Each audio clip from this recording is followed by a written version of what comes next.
گفتا که باید جان شوی تا لایق جانان شوی.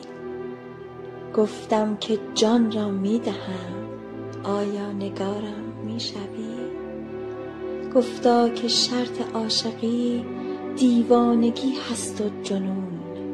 گفتم که مجنون توام، دار و ندارم می شوی؟ گفتا در این راه بلا مشکل بود این ماجرا. گفتم که راهی گشتم، صبر و قرارم می شوی؟ گفتا که عشق من گران، از هر چه دیدی بی گمان. گفتم خریدار توام، یوسف به چاهم می شوی؟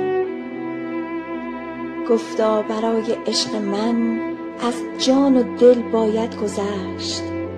گفتم گذشتم از همه، آرام جانم می شوی؟ صبر و قرار من تویی، آرام جان من تویی. ای پادشاه عالمی، تنها نگار من تویی. چونان مسیحم آمدی، بر تار و پودم آمدی. از خود گذشتم بهر تو، مفتاح زندان آمدی. با من بمان تا ملکوت، از عرش با عشق